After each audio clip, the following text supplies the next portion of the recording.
আজ তোমাদের সাথে শেয়ার করব খুবই টেস্টফুল আর লোভনীয় একটা রেসিপি, যা সবারই মোটামুটি সাউথ ইন্ডিয়ান খাবার এখন ভালোই লাগে, কিন্তু অনেকে জানে অনেকে জানে না বানাতে। তো সাউথ ইন্ডিয়ান রেসিপিতে সবাই বলে পেঁয়াজ রসুন না দিলে নাকি ভাল লাগে না, কিন্তু একদমই বাজে কথা। এই উপমাতে আমি কিন্তু আজকে একদম ভেজ বানাবো, আর পেঁয়াজ ছাড়া। আমি বেশিরভাগ উপমা কিন্তু পেঁয়াজ ছাড়াই বানাই। তো পেঁয়াজ ছাড়া একবার বানিয়েই দেখো না কেমন লাগে টেস্ট। কারণ অনেকেই হয়তো এটা জানে না, সাউথ ইন্ডিয়ান খাবারে বিশেষ করে বেশিরভাগ কারি পাতা আর আদার ফ্লেভারটাই বি মাস্ট। এই উপমাতে আদা আর কারি পাতার ফ্লেভারটাই আনবে, বি মাস্ট। এটাই হচ্ছে পাওয়ারফুল। পেঁয়াজ কোনো ম্যাটার করে না। তো চলো দেখে নেবো। ফার্স্টে সুজিটাকে ভেজে নিলাম, তারপরে তেলের মধ্যে দিয়ে দিলাম ডাল, দু রকমের, বিউলির ডাল আর ছোলার ডাল ধুয়ে দিয়ে দিলাম সাদা তেলে। একটু দিয়ে মচমচে হয়েছে দিয়ে দিলাম সর্ষে আর শুকনো লঙ্কা।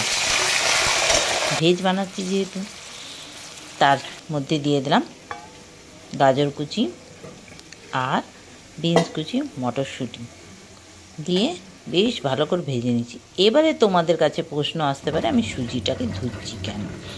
এটার কারণ অনেক কিছু, তোমরা চাইলে না ধুতে পারো, কিন্তু আমি ধুচ্ছি কেন জানো? সুজিতে অনেক সময় পোকা থাকে। তো পোকা থাকলে কী হয়, অমনি ভাজা হয়ে যায়, পোকাগুলো তো মরে যাবে, ওরকমই খাওয়া হয়ে যাবে। তাই ভেজে নেওয়ার পর একবার ধুয়ে নেবে, যদি কোনো পোকা থাকে তাহলে বেরিয়ে যাবে। এটাই হচ্ছে ব্যাপার আর কি। তারপরে দিয়ে দিলাম ভাজা হতে হতে ওদিকে আদা আর কাঁচা লঙ্কা, কারি পাতা।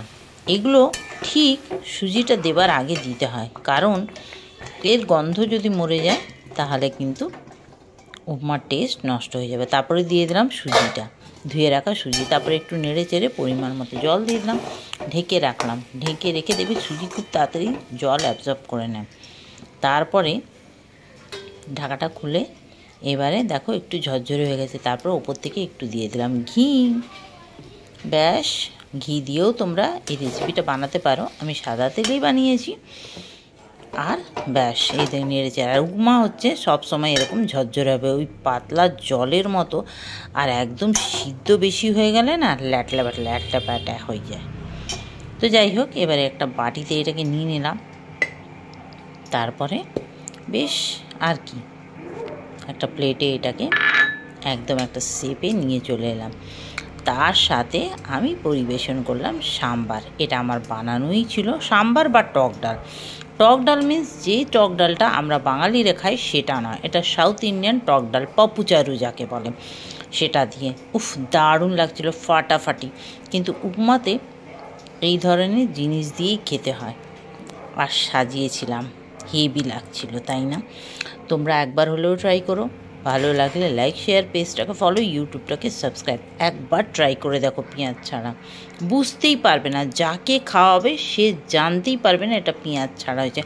আমি তো এইভাবে যাকে যাকে খাইয়েছি কেউ বুঝতেই পারেনি, এরকম একটা ব্যাপার। একজন বাড়িতে এসেছিল শনিবার, সে বলে উপমা খাবো না বাবা, আজকে শনিবার, পেঁয়াজ দিয়ে। আমি বললাম খেয়েই দেখো না পেঁয়াজ ছাড়া, সে তো বুঝতেই পারেনি। চলো টাটা, বাই।